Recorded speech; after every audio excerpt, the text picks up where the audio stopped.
So we had a recess, and we're now going to welcome our speakers for our afternoon session. And I'd like to welcome Vito Signorile from the Rent Stabilization Association, Payman Lodi from the Real Estate Board of New York, Joseph Condon from Community Housing Improvement Program, and Mary Ann Rothman from the New York Council of Cooperatives and Condominiums. If they could join us at the table, we'd appreciate that.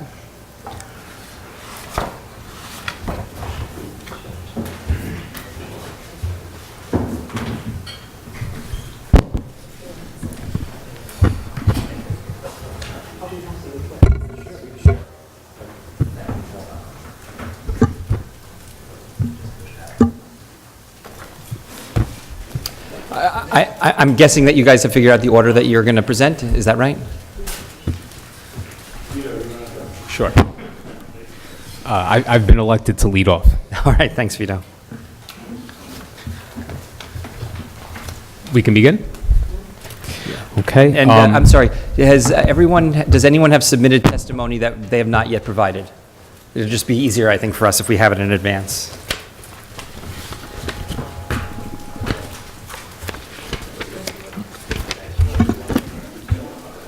Thank you. Oh, thank you, Joe. You're so kind. No.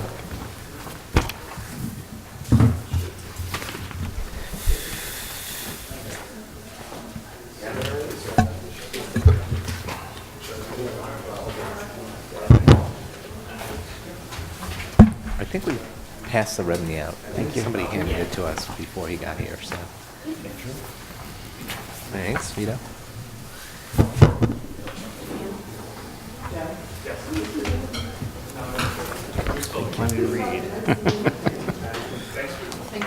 This is from, who's that from? This is, whose testimony is this? This is, Yeah. Whatever you have extra, that's great. Yeah, it's an attachment. okay, got it. I think Mary Ann has something. You have something else? Yes, I'm going around for it. Check.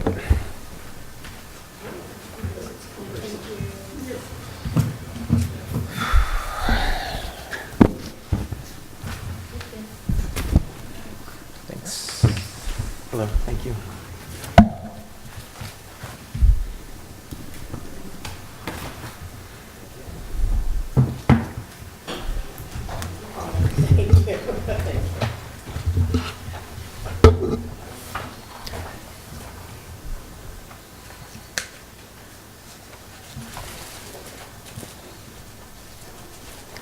Thank you, Vito.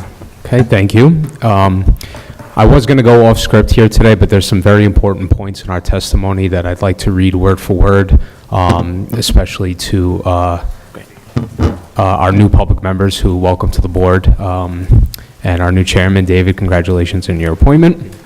So to kick things off, good morning, members of the Rent Guidelines Board. My name is Vito Signorile on behalf of the Rent Stabilization Association. Whether you are new to this board or have sat on this board for 1 or more years, it is no secret that outside of the RGB's mandate, there is far more at stake this year that could have a severe impact on the future of the city's rent-stabilized housing market. While drastic changes to our state rent laws are being strongly considered by our legislature over the next 2 months, we ask you all focus on the data that has been presented to you by the research team of this board and seriously consider the necessary rent increases that owners need in order to operate their buildings. For over 50 years now, this board has had a duty to grant rent-stabilized apartment owners reasonable rent guidelines to offset the ongoing increases in building operating costs and mandates. Since 2014, this board, all appointed by the current administration, has failed to adequately compensate property owners for the astronomical increases in property taxes, water and sewer rates, maintenance costs, and much more. Despite enacting the largest rent increase since 2013, last year, this board now has enacted the lowest guidelines over a 5-year period in the history of the City Rent Guidelines Board. Just to reflect the inadequacy of last year's rent guidelines, property taxes alone have increased 37.1%, while guidelines have increased rents by a mere 3.75%.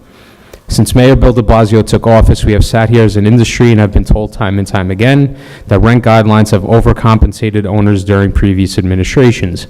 Not only the RGB's own data dispute this claim, with one-year rent increases averaging 2.5% since 2002, while the price index has averaged 5.1%. But it is now further emphasized in this year's income and expense report.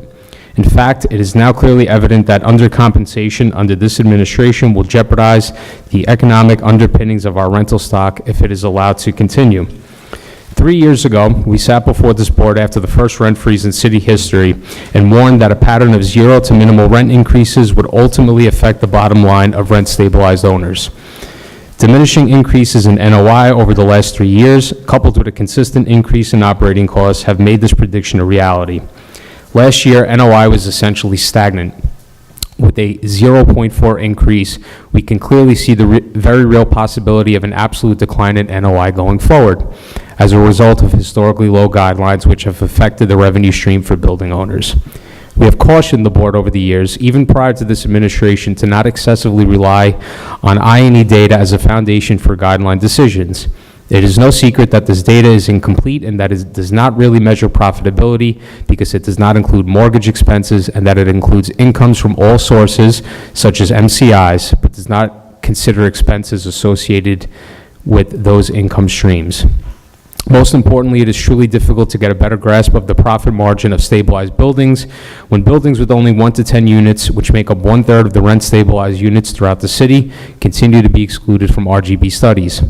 These buildings represent the oldest population of the affordable housing stock and the ones that are in dire need of an increased revenue stream in order for necessary repairs and improvements to be made to their aging infrastructure.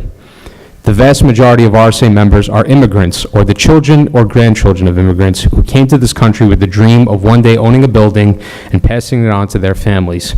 These present-day owners work extremely hard to provide adequate housing for their tenants, and with the exception of a few bad apples, have done an exceptional job at maintaining their properties. However, the last 5 years under this administration has made that daunting task for these owners. In the last 5 years alone, aside from historically low guidelines and ever-increasing operating costs, city government has enacted numerous mandates that have further affected an owner's bottom line.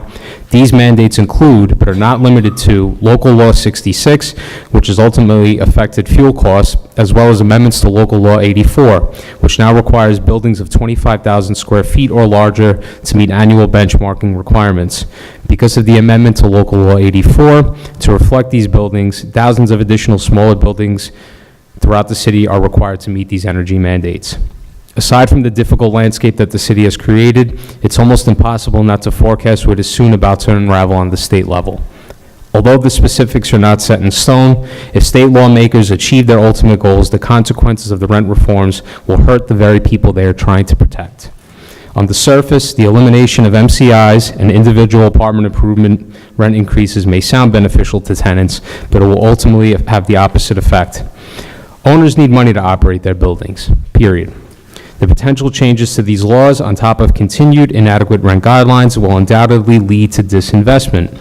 Most of the existing lawmakers on the state and city level were not old enough or even born to recall the days when the buildings of the city were abandoned and left to crumble. In those days, overly stringent housing regulations and rising costs led to poor housing conditions. If we continue to put a stranglehold on building owners and prevent them from properly investing, it's hard to imagine that poor housing conditions would not once again become a citywide issue and buildings would eventually fall into disrepair. On the flip side, RSA does acknowledge that an affordability issue continues to exist for low-income tenants. Fortunately, as the HVS pointed out last year, incomes have risen faster than rents, and the economy has shown that it continues to improve year after year. This could not be more obvious than the data reflected in this year's Income and Affordability Report. Inflation-adjusted wages are up 3.5%. The city gained 86,000 jobs in 2018. The unemployment rate fell from 4.6 to 4.1%, and most importantly, non-payment filings in housing court decreased 4.7%, and evictions fell 13.9%. Our city and state lawmakers must do a better job of addressing low-income tenants and affordability, but it's hard to ignore the fact that economic conditions for tenants are continuing to improve on a yearly basis. This year's price index, along with another predicted increase of 3.2% in next year's operating costs and a pattern of decreasing NOI, is more than enough justification for this board to put an end to politically motivated rent guidelines. It is undoubtedly time to reverse course and provide a realistic rate of rent increase. We anticipate that the RGB will once again vote on a range of preliminary rent guidelines, and we urge this board to adopt a range that reflects the commensurate rent increases that RGB research suggests as necessary increases. 3% to 4.75% for a one-year lease, and 4.7% to 9.25% for a two-year lease. These guidelines would be a starting point for owners to recoup recent inadequate guidelines and reverse the recent trend in which the RGB's own commensurate rent adjustments have been deliberately ignored for the last 5 years. Subsequent to the board's preliminary vote on May 7th, we will provide each of you with a more detailed explanation of the themes outlined above with our annual submission to the board members. We look forward to working with all of you on this board and will continually remain available for any questions or requests from each of you throughout the remainder of the deliberation process. On behalf of our entire membership, I thank you very much for this time and consideration. Thank you, Vito. I know I have a bunch of questions, and I also welcome other board members to jump in, because if I ask all my questions, I feel I'll take up too much time. On the first page of your testimony, Vito, you say that undercompensation under the current administration will jeopardize the economic underpinnings of our rental stock if it is allowed to continue. Could you point to any data that either the staff has prepared or other data that shows sign of that decline currently? Decline of the economic underpinnings of, I'm sorry, you're right. You don't use the word decline, but you say will jeopardize the economic underpinnings of our rental stock. So what is the evidence that we have? What data do we have today that shows that the recent rent increases authorized the board are jeopardizing the economic underpinnings of the housing stock? What would you point to? Well, aside from the fact that our day-to-day operations and our daily face-to-face meet with our own members who come in to deal with our counselors and staff, that taxes and other costs are hurting their daily operations and are having difficulties maintaining their buildings because of that. But this is clearly shown through this year's income and expense report, where we've seen a consistent decline in NOI over the last 3 years, where it went from 10.8% to, I believe, 4.4% last year, and now down to 0.4%. So because of a decline in revenue stream for these owners and a continued increase in operating costs, we can see that it's having an effect on our membership particularly. Just to be clear, though, those changes in NOI are changes in not in actual NOI, but in the change in NOI, right? So NOI went up by 10.3%, and NOI went up by 4.3%. That's correct. I didn't mean a decline in NOI. NOI is the rate of increase is slowing. It's slowing, correct. Thank you. Others feel free to jump in. I have other questions as well. I just wanted to follow up on Vito's point. I believe there's also a small uptick this year in distressed buildings. 1.1%? Yeah. Yes. So, that could indicate this as well. Sure. And it doesn't happen, it's not like it doesn't happen immediately. It's a gradual process. Mm-hmm. I have a question. There's just picking up on the earlier question that David asked. There have been some points made here about NOI and the decrease of NOI, but then part of your testimony says, and I'll read it, we've cautioned the board over years, even prior to this administration, this is the second page, to not excessively rely on the data for guidelines decision.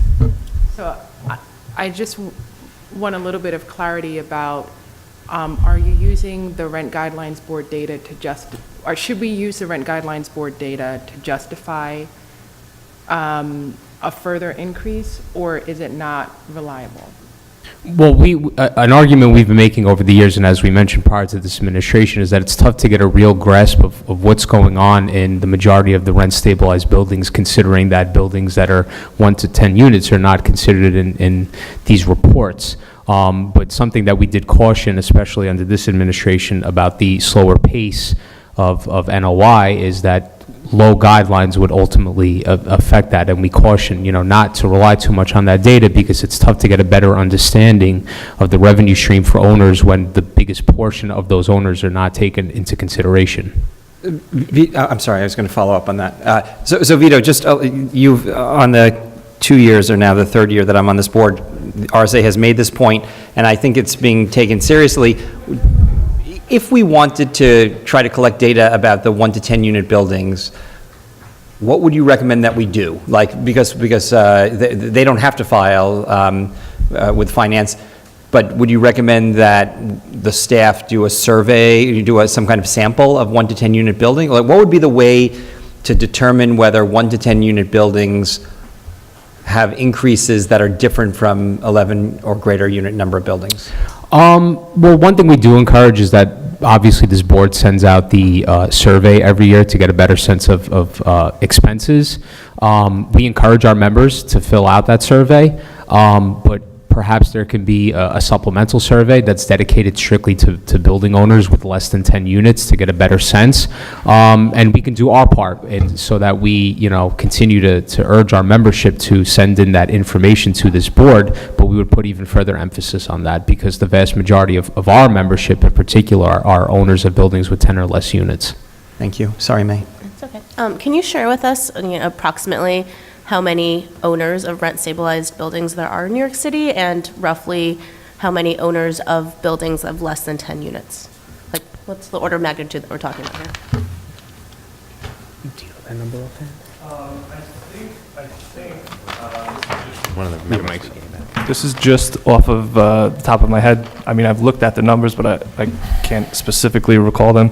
I think that there are somewhere in the range of 15 or 16,000 rent-stabilized buildings with 11 or more units, and then I think there's somewhere in the range of, I want to say like 35,000 buildings with less than 10 units, maybe 6 to 10, something like that. Yeah, actually, we have that data in the memo that released. Right, but of buildings, not of owners. Is that correct? Oh, you're looking for owners? Yes. Oh, owners. Oh, okay. So I would assume, I'm just assuming because I don't have the data on it, that possibly you can be an owner of several smaller units, smaller buildings with regulated units, and so there could be, I think that if that is the case, I would weigh the data a little differently. Or maybe another way of asking the question is, Vito, amongst your membership, do you have an anecdotal sense of how many buildings, your typical owner owns? I can provide that information. Off the top of my head, I do not know, but I know that's something that our executive staff takes into consideration and should have that number handy. If you could give that to us, that would be great. Absolutely, Thank absolutely. I have a question. I think it's very helpful in your testimony on page 3, when you talk about local law 86, which I think is the sustainability benchmarking law. Is that correct? Yes. So does RSA have anything that could be sent to the board just to understand that law is a new law that is kicking off, that obviously will have more expenses as time goes on because the requirements to be meeting the benchmark ramp up as time goes on. Do you have any information you could provide us just to get a sense? We're projecting forward and owners will have more expense forward than they have today on that? Or does anybody of the other speakers have any sense of directionally what one could expect there? As of right now, because the law is fairly new, we can't get a better sense, but in time, that definitely, especially amongst our membership, we should have a better understanding of how many buildings that affects. To just kind of broaden that question, so I think the RSA and others have made the argument over the last few years that there are these expenses that we're not capturing. And I guess our perspective is, are those expenses a significant amount of money? And secondly, do they increase at a rate that is higher than other expenses increase? Does the RSA have any suggestion for how we could deal with those two questions, which are obviously not easy questions to answer? Yeah, I mean, it's a lot of these mandates that have been in effect that aren't taken into consideration in the price index are mandates that have been in effect for 20, 30 years at this point, particularly local law 11, facade work. Either, we've always highlighted in our submission to the board that, these mandates be taken into consideration in the calculation, or perhaps even a separate calculation that shows how much more of a burden that is to owners in terms of how much costs But then how do we quantify that? Like, what measures would the staff be able to look at to try to quantify that? Finance records. Right. I can get you a list of the requirements so that you understand exactly what needs to be done. That may help you understand it a little more. It may not tell you what the numbers are or what it's going to cost, but if you can understand if it's a lot of work that needs to be done, that might be something that needs to be considered. Right, and to follow up on that, that is something that we include in our submission every year and that we update yearly in terms of these mandates that are consistent operating expenses for owners. So we will highlight that again this year in the submission, but if it makes it easier for time-sensitive reasons, I can forward you that again. I think one thing, just so people understand a little bit about local law 11, local law 11 is determined by your lot and block, and you're on a 5-year cycle. So to some extent, you could almost take community districts and kind of overlay what is the local law 11 impact, because you would know everybody's cycle. If there's a lot of masonry buildings, it costs a certain amount. If they're not masonry, it costs a little bit less. But it is, because it happens every 5 years, you have to meet the submission. You're working on getting yourself ready to be compliant before the 5 years. So it has multiple years of expenses. It doesn't you don't wait until the day before your local law 11 is due to start the work. You do it during your 5-year lead up. So it, to some extent, is a multi-year, especially for masonry buildings, it's a multi-year expense. Just to add to the uncaptured expenses conversation, the RPIE instructions actually have a list of ineligible items, and if you take a look at that list, you might be able, you can at least see the items and perhaps put a number on each one. I have a question. Vito, so you gave us your proposal for 1 and 2 year increases, but there is some talk in Albany that the vacancy increase may be discontinued, the state vacancy increase. Do you have a proposal, if that happens, what you think the vacancy increase should be? Absolutely, and this is something that I know Joe is going to highlight in his testimony as well. But we do, obviously, this is something that I mentioned in my testimony. This is something that is not a secret, what's going on in Albany. The only problem is, amongst that, is that we don't know the direction that this is going. We don't know what's going to happen, and it's likely going to come down to the wire come June 15th when the law is sunset. So the only question is this board prepared to provide some kind of allowance in that situation if vacancy allowances are eliminated completely? And that's something that we're concerned about, considering, let's say, these laws are renewed in a sense, or reformed come June 15th, within 10 to 14 days after that, this board is going to be holding their final vote. So it puts us in a position of where do we go from there if there's no more vacancy allowance for owners. Are you going to put forth a proposal? Do you have a proposal, if we are ready to address that? Just in case it's needed, do you have a proposal of what you think that number should be? I think we can come back to you with a Yes. proposal. I don't Yes. think we brought one with us today. Right. But we did want to raise the possibility of that happening, and perhaps in the preliminary guidelines, this board can provide itself a broader range and a potential vacancy allowance, so at least it has the flexibility to address these things by the final vote, because the rent laws will expire June 15th, and I believe the final vote is, I don't think it's scheduled yet, but it's going to be after that. It's June 25th. So maybe it is scheduled, but at least then we'll have, this board will have an opportunity to address that if it desires. A question on procedure. If we don't address it in the preliminary vote, can it still be addressed at the final vote? Short answer is yes. Okay, all right, sure. Can you elaborate a little bit on page 2, second paragraph, where you say that includes incomes from all sources as major capital improvements and are not considered the expenses that are associated? Can you just,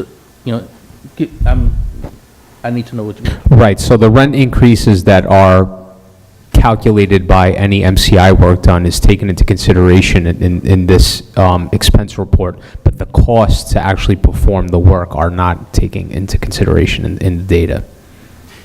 Just to be clear, and I'm asking more than saying, but that's because they don't go into operations and maintenance, and there's no category for incorporating amortized capital expenses over time. Along those lines, so RSA has brought up this point in the years that I've been on the board.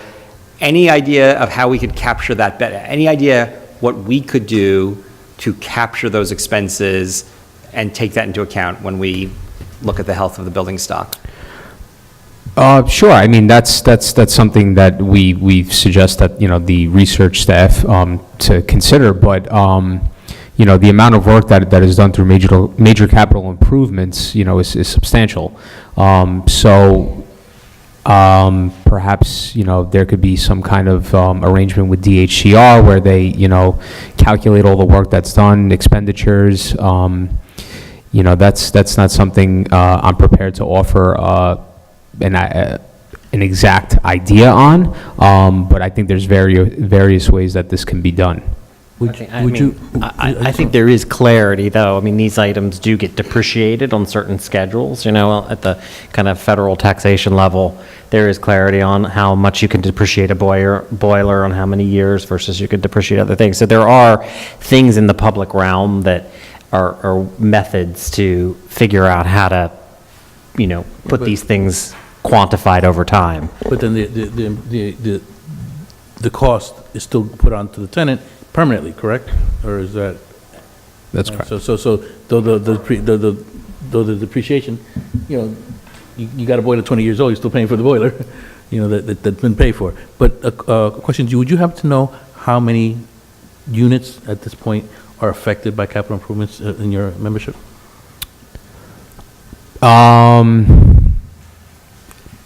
I'd rather not give you that number as an educated guess, but I can provide that number to you. It would be very helpful. I can provide that number. Thank you.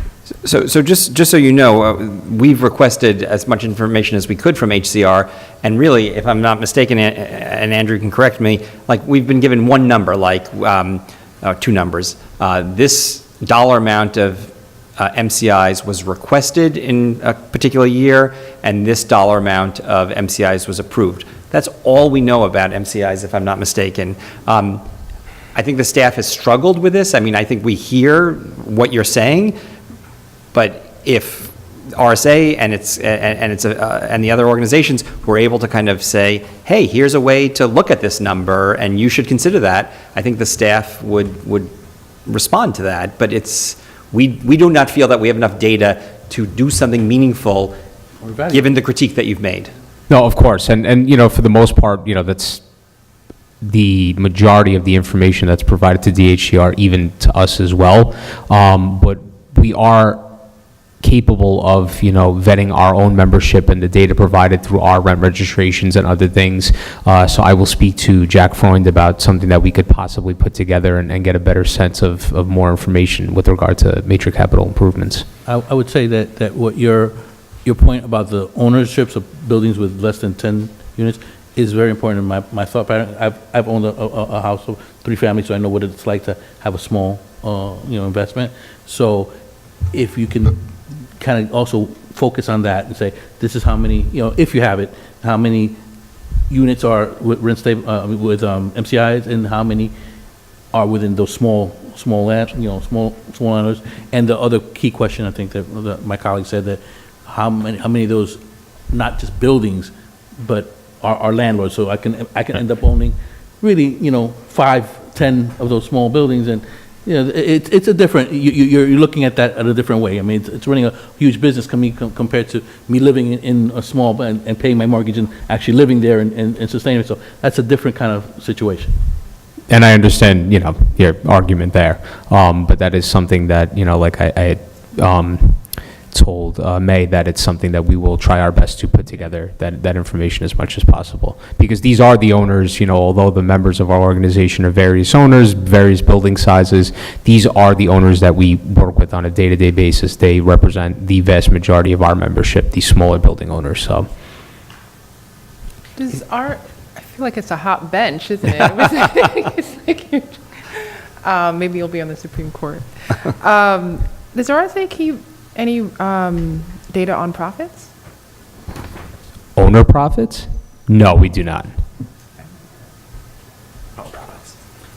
Maybe this is a question for you guys, but it might be more for Andrew. Do we have this ability to circulate to the board members, what does count as an MCI? MCIs aren't in our purview, but they come up frequently. I think it's just really important for people to understand MCIs are not about decorating your hallways. I mean, they are truly about roofs and boilers and windows and kind of structural elements of buildings. They're not kind of, if I want to have a gold-plated toilet, I can't call that an MCI and jack up people's rent. So is there a way that we could request that from Yeah, actually, the state? we have in the past done Or that. if you guys have things that you use with your membership? I think it's on the fact sheet. They list everything that can be, but yeah, we've circulated that before. We can do that again. Yeah. You referenced that, back in the day when there was a lot of disinvestment. I grew up around that time, so, I lived in the South Bronx when it was burning. A lot of that happened because value of property was just, the rent and value I don't see the value going down of the property for your membership. Would you agree or disagree with that statement? Well, I would disagree because that's not something that's going to happen at the snap of a finger. It takes time for eventual disinvestment to happen, and the value of the property is if it does decrease, it's not going to happen overnight. It's going to be a gradual situation. This is Sorry. That answer is, it's also tied, the value is also tied to the debt carried on a particular property, right? So if a value of a property goes down and rent roll decreases and you cannot make basic mortgage payments, then yes, disinvestment is inevitable. I have one last question. Does anyone else have any questions? So you have, on the last page of your testimony, Vito, you say, in those days, and I think that means when I was a kid in the 60s and 70s, overly stringent housing regulations and rising costs led to poor housing conditions.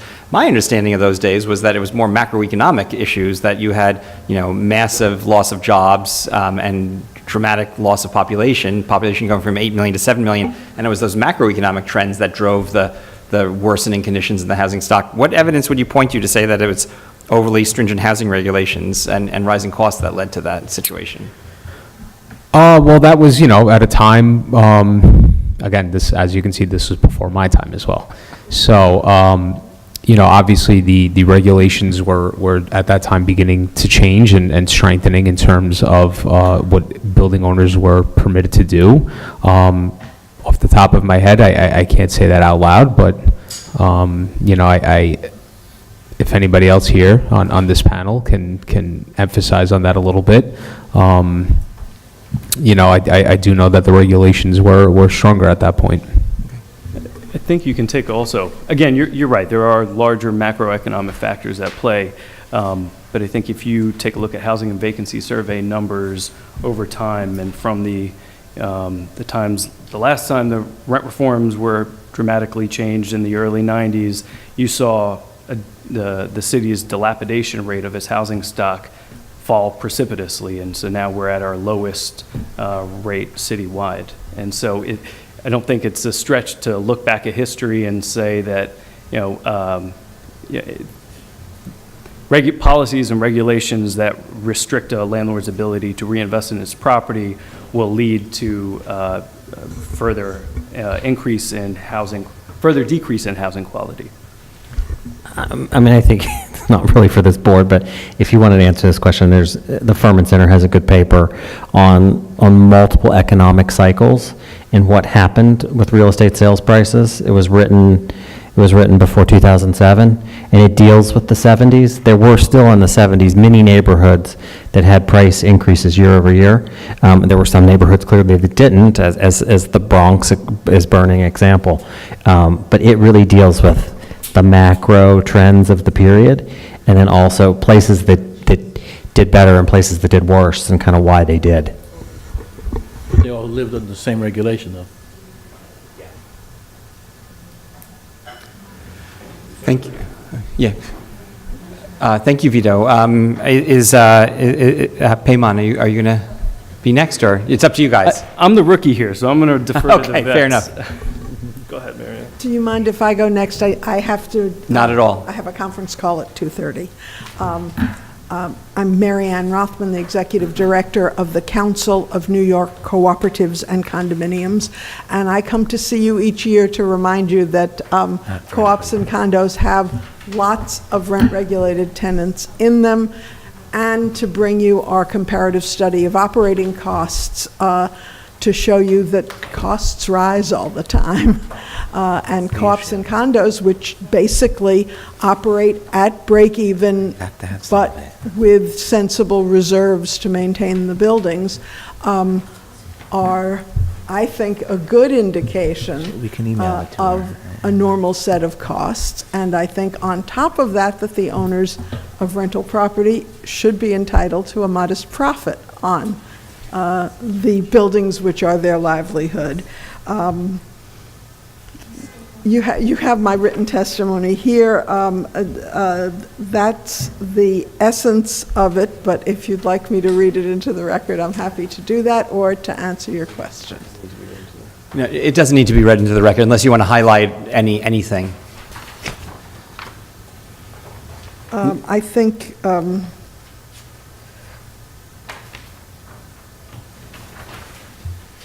that the essence of my 2 pages is what I've just said.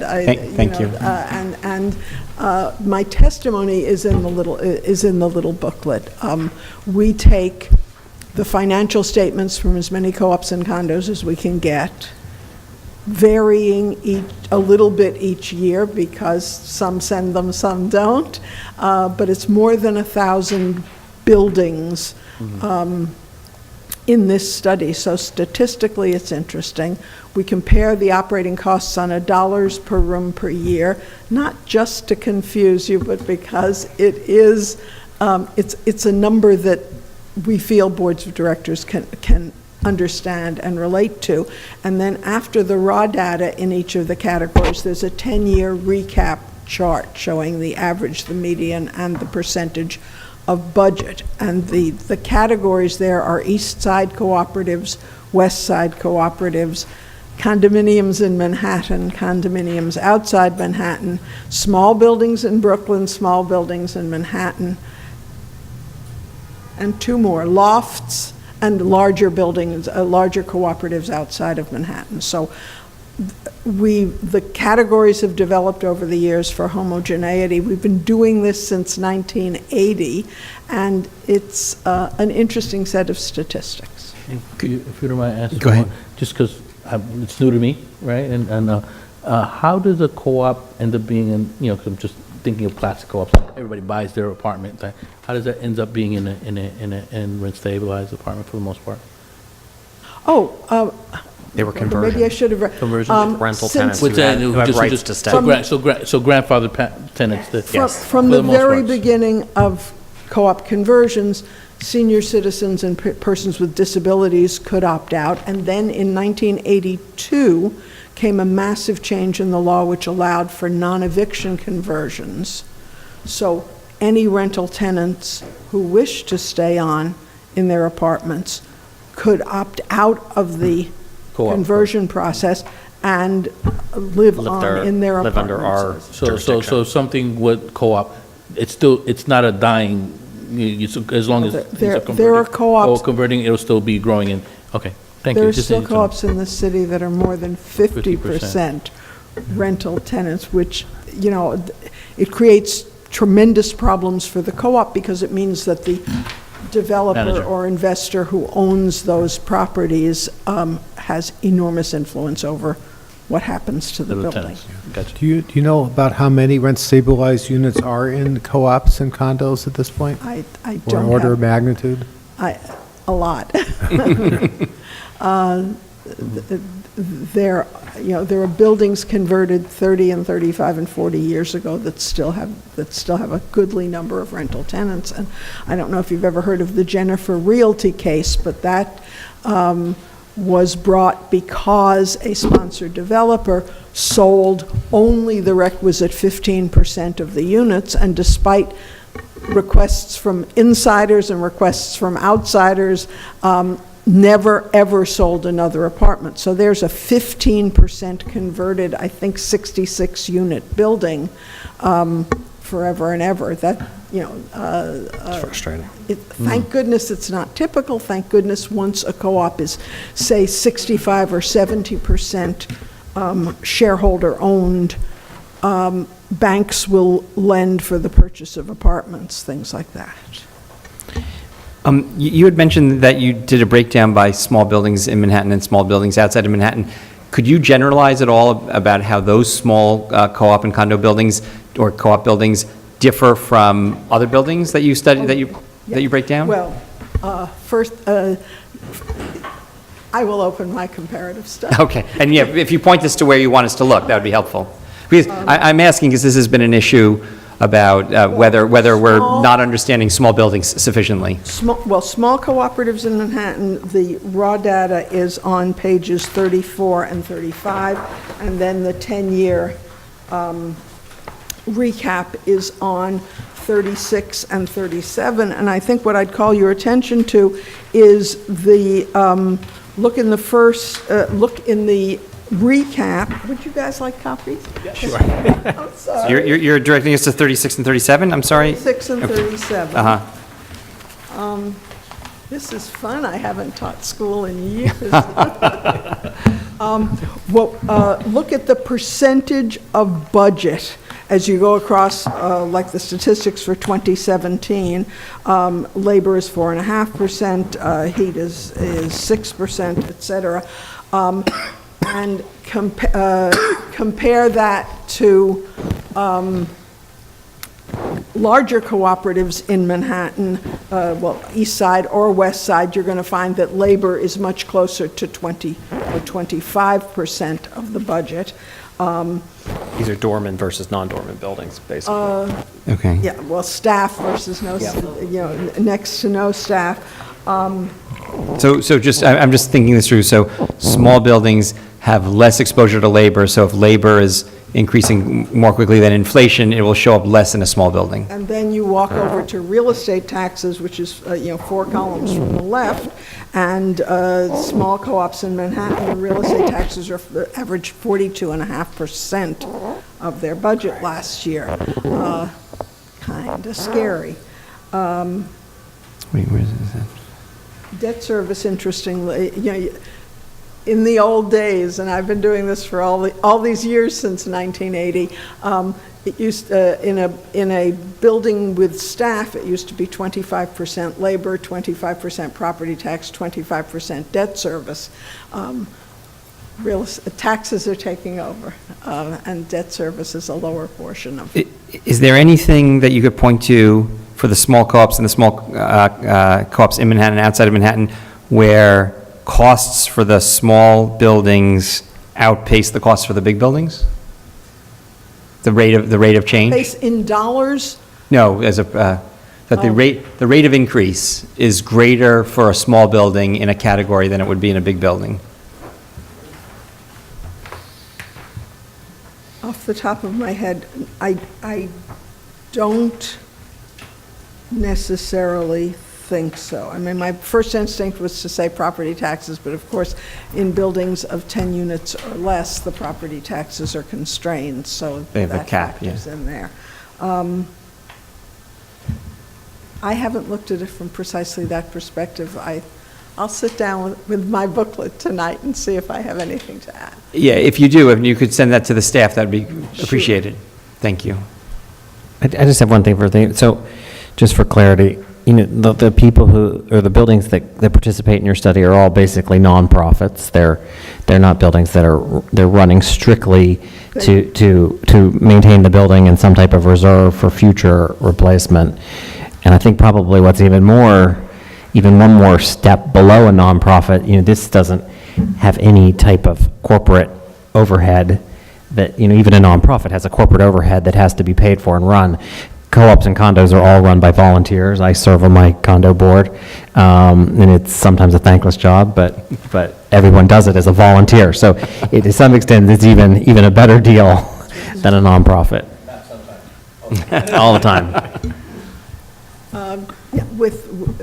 But because it's everybody's home, it's, to as high a standard as is affordable to the people in the building. Thank you. Any other questions? Mary Ann, thank you so much. You're very welcome. I'm going to sit in the back and disappear at 20. Okay. Thank you.